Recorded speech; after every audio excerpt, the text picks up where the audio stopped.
Olá, estamos começando mais um GuiaCast, que é o podcast da Guia Saúde, uma plataforma que conecta pacientes a médicos em várias regiões de Belo Horizonte, Minas Gerais e do Brasil. É um prazer ter vocês aqui conosco. Esse é o primeiro em Belo Horizonte, então se você é médico ou da área da saúde, reside em Belo Horizonte ou na região metropolitana de BH, é só vocês mandarem uma mensagem para a gente, caso vocês queiram participar do nosso podcast. Vocês são muito bem-vindos e entrando em contato com a gente, a nossa equipe vai ter um prazer imenso em receber vocês. Hoje a gente vai falar de um tema muito importante para a saúde, que tem chamado, muita atenção, que é o câncer de intestino ou câncer coloretal, que é muito comum, mas que com diagnóstico precoce tem grandes chances, de tratamento, ainda mais com o nosso avanço científico, que possibilita cirurgias menos invasivas, robóticas. Então, a gente recebe hoje o nosso convidado médico coloproctologista, o Dr. Matheus Duarte. Doutor, seja muito bem-vindo. Obrigado. Conta um pouco sua trajetória e o porquê da medicina, por que você escolheu essa área. Obrigado pelo convite, é muito bom estar aqui e poder conversar sobre isso, né? Começando a falar da minha trajetória na medicina. Bom, acho que desde novo eu decidi fazer medicina, acho que por diversos motivos, interesse em cuidar e também interesse na parte da ciência mesmo, de desenvolvimento. E durante a faculdade, durante estágios e internatos, eu me direcionei para a área cirúrgica, por afinidade e também por gostar de ter uma percepção de ter resultados palpáveis, apesar de entender todo o peso e todo o estresse que a área cirúrgica carrega junto também, apesar de ter um resultado palpável, visível. Em muitos dos casos, é uma área que tem, digamos assim, uma adrenalina um pouco maior. Imagino mesmo. E depois disso, dentro da área cirúrgica, eu me interessei muito pela parte de cirurgia coloretal, de coloproctologia, porque além de cirurgia eu também posso atender os pacientes de forma clínica e posso fazer exames também, inclusive que tem a ver com o nosso tema de hoje, que é a colonoscopia, né? Certeza. Que todo coloproctologista tem formação de colonoscopia. Então, além de tratar os problemas, eu consigo diagnosticar e prevenir muitos deles. Então, meu caminho foi mais ou menos esse. Sim, muito legal. E você teve algum incentivo para escolher essa área ou foi algo assim que você percebeu que fazia todo sentido com você? Desde sempre teve essa vocação? Foi algo assim. O interesse foi surgindo e sempre tem muito a ver com pessoas que a gente convive, né? Então, eu fiz essa disciplina optativa, acompanhei os profissionais do Hospital das Clínicas nessa época na faculdade. Tive uma afinidade com os atendimentos e com as doenças tratadas pela especialidade. E foi aí que surgiu o meu interesse. Então, aí eu já, depois da formatura e durante minha primeira residência em cirurgia geral, eu já fui indo já com esse objetivo e direcionado para fazer coloproctologia e ser um coloproctologista no futuro. Entendi, muito legal. Doutor Matheus, o câncer coloretal é um tema que ainda gera muitas dúvidas. E a pergunta inicial é por que a prevenção e o diagnóstico precoce são tão importantes neste tipo de câncer? Essa é uma ótima pergunta e é sempre bom começar a falar dos problemas, falar antes deles surgirem, né? E também, ou no início. Então, primeiro ponto, o câncer de intestino, ou o câncer coloretal, mas conhecido popularmente como câncer de intestino, ele é muito comum, então é um tema essencial de ser falado. Ele é o segundo câncer mais comum atualmente. Em algumas estatísticas é o terceiro, mas já está ocupando segunda posição em vários bancos de dados. No Brasil, são estimados cerca de 45 mil novos casos todos os anos, mais ou menos. E é um câncer que, apesar de ter prevenção, o que é raro em câncer, eu vou explicar melhor isso, né? Por que é raro ter prevenção quando a gente fala de câncer. Ele também, quando tem o diagnóstico precoce, tem taxas de cura que chegam a 90% mais ou menos, 90%, 95% até. Mas, mesmo com esses pontos positivos a favor dele, a gente ainda tem a maior parte dos nossos diagnósticos tardios no Brasil, Quase 70% dos diagnósticos são feitos em estágios mais avançados e, por isso, são cerca de 20 mil mortes anuais pelo câncer de intestino, que é uma doença com prevenção.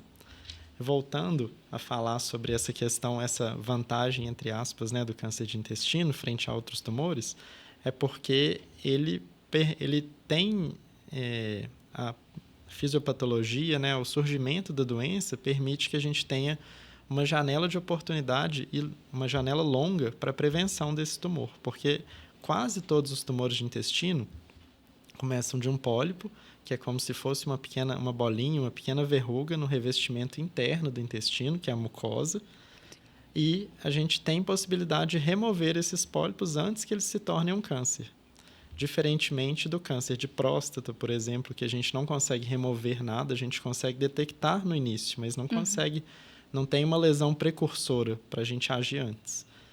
E o diagnóstico precoce antes de sintomas é isso que é o que eu falei, né? A gente tem uma taxa de cura no estágio 1 que chega a 90 e poucos %.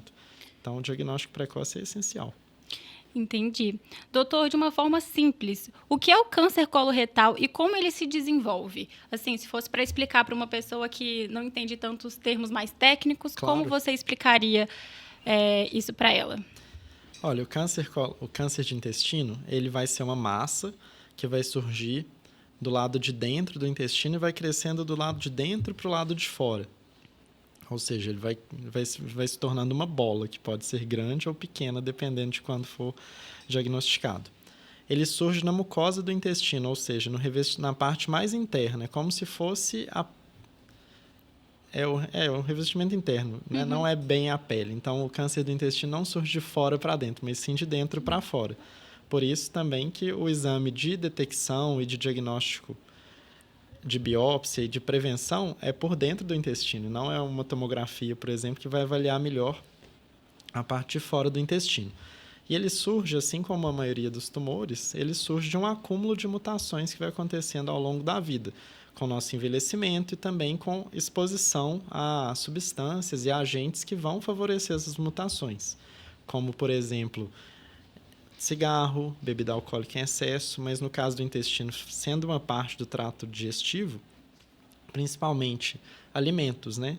Alimentos como carne vermelha em excesso, claro que pode comer carne vermelha, mas não comer em excesso. Alimentos principalmente processados e ultraprocessados, ou seja, fast food, mas também alimentos que muitos de nós comemos com alguma frequência, como salsicha, presunto, salame, etc., né? Que são alimentos muito comuns do dia a dia e que estão associados a um aumento do risco de câncer de intestino. E o que acontece é, no início, forma-se um pólipo por conta de algumas mutações iniciais e com o passar dos anos, é um processo longo, por isso que a gente tem uma grande janela de intervenção, uma grande janela de prevenção. Ao longo dos anos, esses pólipos vão sofrendo mais mutações até se tornarem um tumor invasivo. E aí vai ter essa bolinha ou uma bolona dentro do intestino. Entendi. E, doutor, quais são os fatores de risco mais comuns? O que mais é visto assim? Para falar dos fatores de risco, a gente deve também dividir eles em 2 grupos. Os que a gente pode modificar e os que não tem como modificar, porque tem coisas que não tem como a gente mudar. O que a gente pode modificar? Como eu disse anteriormente, nossa alimentação. Então, uma alimentação rica em alimentos processados, rica em carnes vermelhas, em alimentos defumados, embutidos, é um fator de risco para o câncer de intestino. Tive uma dúvida, refrigerante também conta? Refrigerante também conta por conta do açúcar adicionado. Meu Deus. Né? É perigoso. Refrigerante em excesso, mas tomar uma coca aqui e acolá... E não tem é o uma fim do diferença, mundo. a normal e a zero? Para o câncer não tem tanta diferença, mas tem para outras doenças metabólicas, né? Entendi. Por conta do açúcar. Mas, então, alimentos industrializados, de modo geral, são negativos, né? Aumentam o risco de câncer. Tabagismo, fumar, aumenta também o risco de câncer de intestino, assim como diversos outros. Consumo excessivo de bebida alcoólica também aumenta. Obesidade e sedentarismo. Todos esses fatores muitas vezes andam juntos, né? Um Porque acaba gerando o outro. Um acaba gerando o outro, porque eles, resumindo, são fatores que nos mostram que a pessoa não tem um estilo de vida saudável. Então, um estilo de vida saudável, como alimentação regrada, atividade física regular, um bom consumo de fibras, que vai formar bem um bolo fecal e evitar também um contato prolongado de substâncias potencialmente nocivas com a parede do intestino durante mais tempo, também é interessante. Então, um estilo de vida saudável faz parte do que a gente pode fazer antes de fazer qualquer exame como prevenção, que é o que a gente chama na medicina de prevenção primária, que é agir na raiz dos problemas. Mas, continuando, a gente tem aqueles fatores de risco que não tem como mudar, que são o envelhecimento. Quanto mais velhos ficamos, maior o risco da gente desenvolver um câncer de intestino. Por isso que a idade de prevenção é iniciada um pouco mais tarde, mas não tão tarde mais. Depois a gente pode voltar nisso, se você quiser. História familiar, porque também não tem como a gente escolher onde a gente vai, em que família a gente nasce. Então, se tem histórico familiar, o risco é maior, de fato. E também um diagnóstico prévio de doenças inflamatórias intestinais, que são a doença de Crohn e a retocolite ulcerativa. Esse diagnóstico também aumenta a longo prazo o risco de câncer de intestino e não tem como desfazer o diagnóstico, infelizmente. Tem como tratar a doença, né, reduzir a inflamação e, consequentemente, diminuir um risco aumentado de câncer, mas o risco ainda vai ser maior do que de uma pessoa da população em geral. Entendi, realmente bem complexo, né? Doutor, esse tipo de câncer costuma apresentar sintomas nas fases iniciais? Então, aí que mora o perigo. Nas fases muito iniciais, muitas vezes, a maioria dos pacientes não vai ter sintoma algum. E é por isso que a gente recomenda que sejam feitos exames preventivos. E o grande intuito da prevenção é fazer as coisas quando a gente não está sentindo nada, né? Exames de rastreamento e prevenção são para identificar, né, doenças em pessoas que ainda não apresentam sintomas. Porque nas fases iniciais, especialmente nesse estágio 1, em que as chances de cura são altíssimas, muitas vezes os sintomas são zero. E a gente recomenda atualmente, diferente de alguns anos atrás, que a prevenção, a realização de exames preventivos, em especial a colonoscopia, seja feita a partir dos 45 anos de idade. Até não tantos anos atrás, era a partir dos 50, mas a gente tem notado um aumento de casos em pessoas mais jovens, então as diversas sociedades e recomendações abaixaram a idade para 45. Quando os sintomas se apresentam, eles são, principalmente, isso é muito importante também de falar, são sangramento nas fezes. Esse sangue pode ser tanto vermelho, vivo, quanto mais escuro, às vezes até mesmo quase preto, com aspecto de borra de café. Alterações persistentes do hábito intestinal, ou seja, uma diarreia que vai durando mais do que 2 semanas, um intestino que funcionava bem começa a ficar mais preso, fezes que mudam muito de formato, especialmente fezes que eram bem formadas e ou ficam sem forma ou eventualmente ficam fininhas, né, achatadas. Dores abdominais também que persistem por mais de 2 semanas, mesmo que seja uma cólica, mesmo que sejam cólicas leves, e perda de peso. Lembrando que a perda de peso, logicamente, já provavelmente vai ser vista em casos, infelizmente, mais avançados. Pode falar? Doutor, fiquei com uma dúvida se a colonoscopia é o principal exame para a prevenção ou se tem como detectar através de outro tipo de exame. Para a prevenção, é o principal exame, porque além da detecção de um tumor inicial ou mesmo de um tumor, ou seja, de fazer o diagnóstico, ela permite, mais uma vez, pegar o problema lá na origem dele, ou seja, no pólipo. Então, ao fazer o exame, se a gente identifica um pólipo, a gente está eliminando um risco de câncer associado ao crescimento desse pólipo no futuro. Então, a gente previne e ganha mais vários anos sem um risco de câncer para esse paciente em questão. Existem outras opções também, mas essas opções fazem mais o diagnóstico e não têm tanto esse papel preventivo. Seriam mais opções de diagnóstico precoce, que são exames de fezes, com pesquisa de sangue nas fezes. Então, já é um indício que deve-se fazer uma colonoscopia se tem um exame de fezes com sangue positivo. Existe hoje em dia a colonoscopia virtual, que é uma tomografia que vê o intestino por dentro, por meio de software, reconstrução, mas infelizmente o preparo da colonoscopia tem que ser feito da mesma forma e ela não tem a capacidade de tirar pólipos, por ser um exame de imagem. Existem exames de fezes também mais elaborados, com pesquisa inclusive de DNA tumoral nas fezes, mas o custo ainda é muito elevado e também não tem esse potencial preventivo, apenas de diagnóstico precoce. Então, basicamente, as opções são essas. Perfeito. Doutor, quando o câncer é identificado, como é definido o melhor tratamento? Essa parte é muito importante também. Assim que a gente identifica um câncer, qualquer tipo, mas no de intestino especificamente, a gente tem que primeiro preparar o paciente para o tratamento, mas antes mesmo disso, nós temos que fazer o que a gente chama de estadiamento, ou seja, entender a extensão da doença naquele momento de diagnóstico. Então, esse estadiamento é feito como? Primeiro, com a colonoscopia, que vai tanto dar o diagnóstico, mas também mostrar se tem, eventualmente, outro tumor associado no intestino, que vai mudar a tática da cirurgia. Além disso, tomografias para estadiar, com a potencial, para avaliar a potencial presença de metástases, né? Se a doença se espalhou para outros órgãos ou não. No caso do intestino, os principais órgãos que são avaliados são o fígado e o pulmão. Claro que podem se espalhar para outros, mas na grande maioria estão no tórax e no abdômen, então a gente faz tomografias de tórax e abdômen. E também fazemos exames de sangue para dosar o marcador tumoral, que vai servir no acompanhamento do pós-operatório. Esse marcador chama CEA. Ele não deve ser pedido antes de um diagnóstico de câncer de intestino, mas depois é muito importante, tanto antes de operar quanto depois de operar no acompanhamento.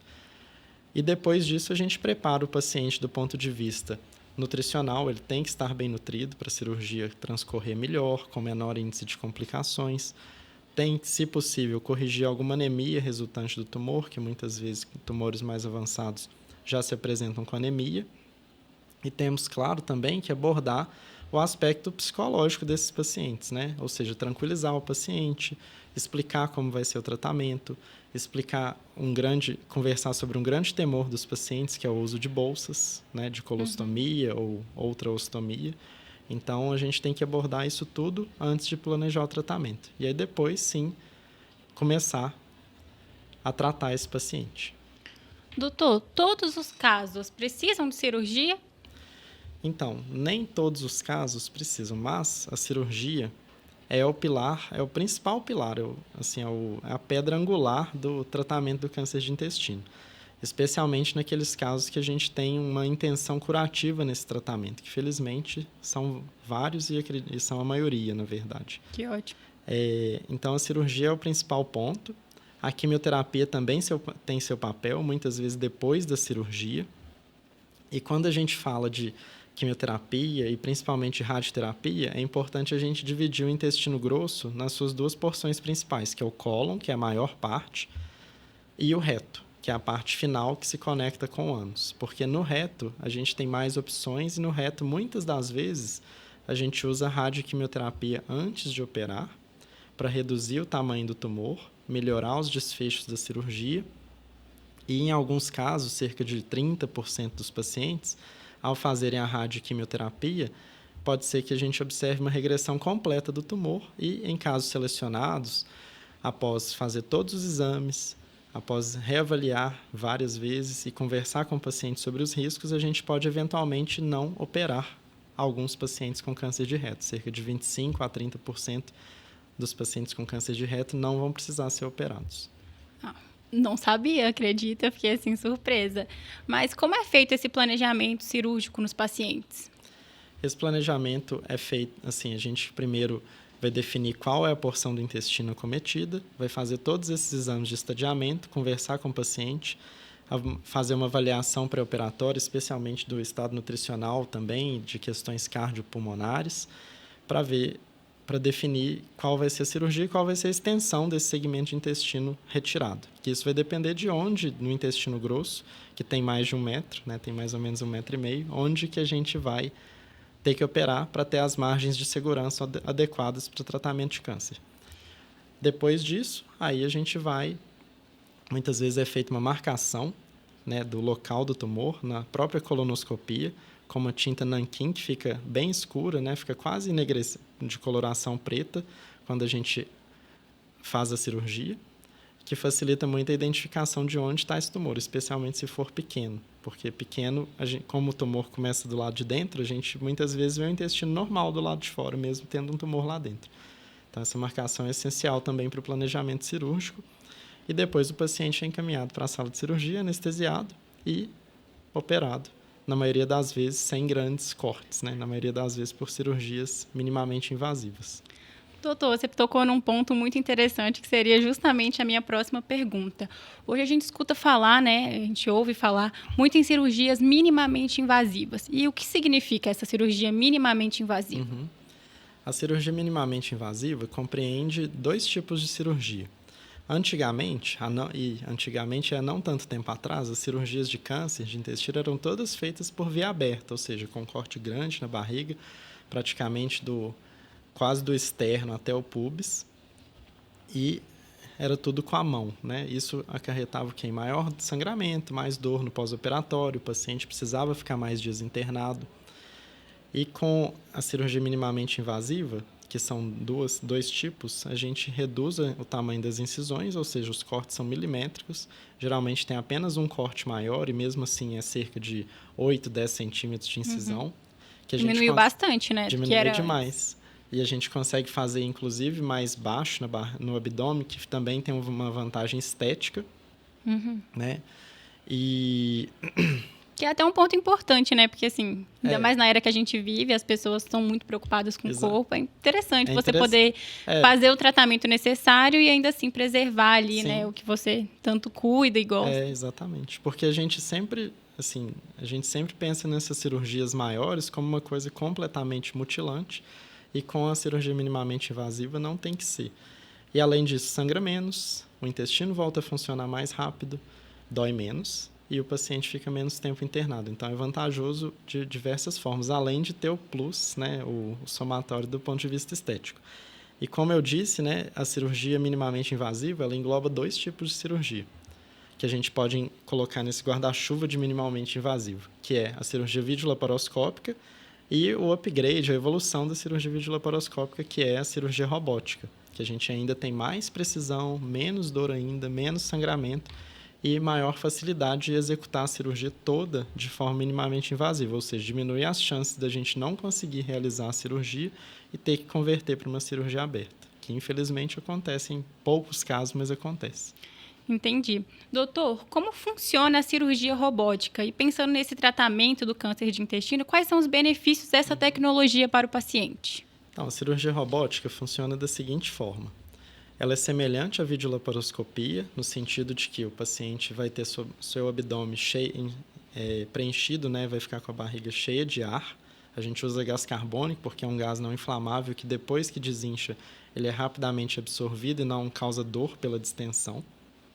Além de não ser inflamável, então nada vai pegar fogo, graças a Deus. Amém. Né? E aí é posicionado o robô sobre o paciente e o cirurgião, né, eu vou para mais ou menos alguns metros de distância, cerca de 3 metros de distância, e sento num console, como se fosse uma imersão numa televisão, que eu vou ter um visor e vou ter o comando das pinças do robô.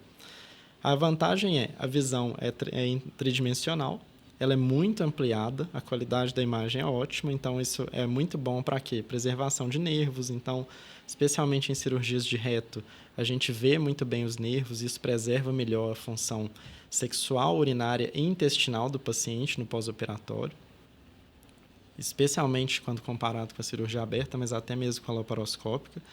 Essas pinças têm um movimento muito amplo, então elas conseguem girar até mais do que nosso próprio punho, elas giram 360 graus, isso facilita muito para o acesso a locais apertados, como a pelve, então para o câncer de reto é sensacional, apesar de ter vantagens do câncer de intestino também, e elimina todo e qualquer tremor que eu possa ter, então eu posso estar tremendo, mas não vai ter nenhum tremor da pinça, o que aumenta mais a segurança também. Junto disso, o sangramento é ainda menor que na cirurgia laparoscópica, tornando ela mais segura, as chances de conversão diminuem, auxilia mais ainda em pacientes obesos, porque a gente tem uma visão melhor e consegue mais uma exposição mais estável, uma precisão melhor. E muitas das vezes a gente tem também uma substância que é injetada, mas que poderia até ser injetada na laparoscopia, mas em Belo Horizonte especificamente, as câmeras do vídeo não têm esse filtro de luz, que é uma substância chamada endocianina verde, com a qual a gente consegue ver se o intestino que vai ficar está bem perfundido, ou seja, está chegando sangue suficiente nele para a gente ter um risco menor de complicações. Então, todas essas são vantagens e uma segurança a mais que a cirurgia robótica consegue oferecer. Doutor, para fazer esse tipo de cirurgia, é necessária alguma qualificação extra? Como que funciona para você conseguir começar, né, a praticar esse tipo de tecnologia que é nova? Então, é uma formação extra, né? Primeiro a gente faz toda aquela trajetória que você me pediu para contar da minha carreira profissional. E depois a gente tem que fazer um treinamento específico para cirurgia robótica, que envolve assistir a algumas cirurgias, são 10, só assistir e participar ativamente também, para aprender a mexer, a lidar com a plataforma robótica, mas nesse primeiro momento, não como a pessoa que senta no console, mas sim como quem fica ao lado do robô, ajudando em algum movimento, trocando uma pinça ou outra. Além disso, é necessário usar um simulador, em que a gente tem que ficar, se não me engano, são 40 horas no simulador, fazendo exercícios de treinamento de coordenação e adaptação à plataforma. E depois disso são feitas 10 cirurgias sob supervisão. A pessoa em treinamento em questão faz as cirurgias, mas tem um profissional que já fez dezenas de cirurgias, pelo menos, supervisionando e dando dicas e auxiliando em qualquer dificuldade. Então, é um caminho diferente e que exige, de fato, uma certificação diferenciada para aumentar a segurança e também para saber usar a tecnologia de forma correta, a seu favor, e não colocando em algum risco, né, o paciente por falta de treinamento. Muito obrigada, doutor. Eu trouxe algumas perguntas reais, né, de pessoas que mandaram para a gente, para você responder aqui. São perguntas mais simples, né? São perguntas que as pessoas normalmente ficam com aquela dúvida no dia a dia. Então, a gente pode pegar essa dinâmica, assim, eu faço a pergunta, você responde e a gente faz uma outra. Temos 4 perguntas. Perfeito. A primeira pergunta é da Mariana. Ela perguntou: doutor, o câncer de intestino tem cura? Ótima pergunta. Essas perguntas diretas são as melhores, porque são elas que os pacientes chegam e perguntam para a gente no dia a dia mesmo. Então, sim, Mariana, o câncer de intestino tem cura. Como a gente falou, essas chances aumentam mais ainda nos diagnósticos iniciais, que podem chegar até 90%, mas até mesmo alguns pacientes com metástases podem ficar curados. Claro que quando a gente fala de câncer, independente do tipo, a gente tem um prazo para falar que está curado, né? Então, tem que ter muita paciência e um acompanhamento rigoroso durante pelo menos 5 anos para não ter nenhuma evidência de doença e aí sim a gente fala que está curado. Mas em resposta direta, sim, tem cura. Basta não ignorar algum sinal de alarme, que eu mencionei anteriormente, e também fazer os exames preventivos, que dessa forma aumenta-se ainda mais as chances de cura. Com certeza, muito obrigada. Tem mais uma pessoa que fez a pergunta, que é a Camila. Ela perguntou: doutor, a cirurgia robótica é a mais segura? Ela é mais segura, né? A gente tem essas vantagens todas de filtrar tremor de movimento, uma visão ainda mais precisa e ampliada, que a gente consegue ver melhor vasos sanguíneos e nervos, então funcionalmente é melhor, sangra menos, dói menos e tem menor chance de conversão para a cirurgia aberta. Então, hoje em dia, sempre que possível, eu acho que a cirurgia robótica é a melhor opção para o tratamento do câncer de intestino. Então, sim, é a mais confiável, sim, é a mais correto? confiável. E nossa última pergunta é a do Eduardo, que ele perguntou: quais sintomas indicam que eu devo procurar um médico? Que eu acredito também ser uma pergunta bem direta, né? Porque a gente acaba tendo essas dúvidas. E essa é uma das perguntas mais importantes, porque, afinal de contas, é isso que a gente tem que observar e é isso que o paciente tem que perceber, assim, que não dá para adiar. Sangramento nas fezes, vermelho vivo ou escuro.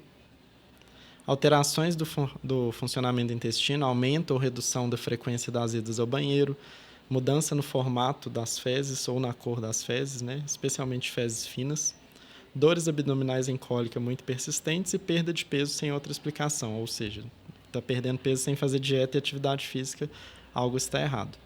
Além disso, o simples fato de ter 45 anos já é um motivo para procurar o médico, pensando-se em prevenção de câncer de intestino. Ter casos na família também são motivos para procurar o médico. E é importante frisar nessa pergunta do Eduardo. Sim, certo? Eduardo. Que, infelizmente, esses sintomas não são específicos do câncer de intestino.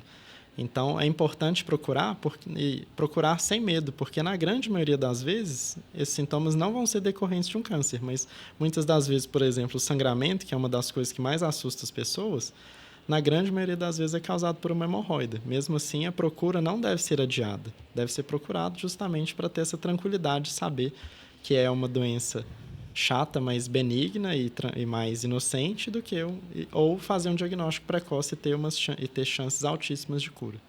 Perfeito. Doutor, agora eu trouxe algumas perguntas sobre mitos e verdades. Aí eu faço a pergunta e você me fala se é mito ou verdade. Você pode escolher também se você quer explicar, né, o motivo de ser mito ou verdade. Claro. A primeira é: câncer de intestino só acontece em pessoas idosas? Mito. A gente tem visto cada vez mais câncer em pessoas jovens, por isso esses sinais de alarme, sangramento, alterações de funcionamento do intestino, dores abdominais e emagrecimento não devem ser ignorados. Isso provavelmente tem muito a ver com a alimentação, que piorou muito, né, nas gerações mais jovens. Inclusive na minha mesmo, eu acredito que eu já me alimentei de forma pior, já tive mais contato com produto industrializado do que meus pais e meus avós, por exemplo. Mas é um mito. Infelizmente, a gente tem visto cada vez pessoas mais jovens com câncer, né? Eu já tive pacientes na década com 20, menos de 30 anos com diagnóstico, vários com entre 30 e 40 com diagnóstico. E a gente, inclusive, tem casos de pessoas famosas com diagnósticos jovens, né? Preta Gil não era tão jovem, mas era jovem. Aquele ator que fugiu o nome, do Pantera Negra. Eu também fugi o nome, mas eu sei quem ele também teve um câncer jovem, inclusive ele gravou os filmes já com câncer, mas ele não contou para ninguém, né? Só foi divulgado depois da morte dele, entre vários outros. Então, é uma doença que está mudando um pouco o perfil epidemiológico, né? O perfil de idade. Beleza. A próxima pergunta é: o diagnóstico precoce aumenta ou não as chances de tratamento eficaz? Verdade. Verdade. Quanto antes o diagnóstico, maior a chance de tratamento curativo e muitas vezes menor a complexidade do tratamento. Muitas vezes com um diagnóstico precoce, basta a cirurgia e a chance de cura vai existir. E a próxima pergunta e última: se não há sintomas, não é necessário fazer exames preventivos? Mito. Os exames preventivos são justamente para identificar lesões precursoras, os pólipos, retirar e reduzir, pelo menos assim, reduzir e às vezes até mesmo eliminar por alguns anos o risco de câncer, ou fazer um diagnóstico antes que o câncer tenha qualquer sinal, ou seja, bem no início, aumentando de forma enorme as chances de cura. Doutor, eu resolvi fazer mais uma pergunta, Pode fazer. que é assim, uma elaborada aqui. A tecnologia tem ajudado muito, né, hoje em dia, tanto nos médicos, em várias áreas da saúde. E você acredita que a tecnologia tem tornado essas cirurgias mais precisas do que era antes? Com certeza. Não tanto do ponto de vista oncológico, ou seja, de chances de cura, porque a gente tem uma visão muito melhor do que a gente está operando, do que antes, quando é olho nu e usando as mãos, que são muito mais grosseiras, né? Agora as pinças são desse tamanhozinho, as pontas das pinças, que são o que entra em contato com os órgãos mesmo, mas também e principalmente do ponto de vista funcional, né? Ou seja, além do desfecho oncológico de cura do câncer, a gente consegue ter uma qualidade de vida melhor depois do tratamento cirúrgico. Seja com menor risco de problemas sexuais, menor risco de problemas urinários, funcionamento do intestino melhor, né? Incisões menores, então tem menos hérnia relacionada às incisões, tem o ponto de vista estético que fica melhor também. Então acho que melhorou demais da conta. E a gente ainda teve um pequeno ganho oncológico também, né? Os resultados, as chances de cura aumentam ainda mais, especialmente quando a gente faz a comparação de cirurgia aberta, laparoscópica, para o câncer de reto, especificamente, com a cirurgia robótica, que aí a gente tem todas essas vantagens e ainda assim uma chance de uma cirurgia melhor executada do ponto de vista do tratamento do câncer. Perfeito, doutor. Para encerrarmos, eu gostaria de perguntar para você qual orientação você deixa para as pessoas sobre a importância da prevenção dos exames de rastreamento ou de câncer no intestino. Então, a prevenção é nosso principal aliado em realmente evitar o problema, ou seja, está na definição da palavra prevenção. 45 anos procure atendimento, né? Procure fazer sua colonoscopia. Se tiver casos na família, já consulte para saber qual vai ser a idade adequada para você iniciar sua prevenção. Nunca ignore sinais como sangramento, alteração de funcionamento do intestino, dores abdominais e perda de peso não explicada. Fazendo isso, as chances de evitar um câncer são grandes, ou também de ter um diagnóstico precoce e altíssimas chances de cura e uma ótima qualidade de vida. Muito obrigada. Agradecemos ao Dr. Matheus Duarte por esclarecer pontos fundamentais sobre a prevenção, diagnóstico e os avanços da cirurgia robótica. Até o próximo GuiaCast.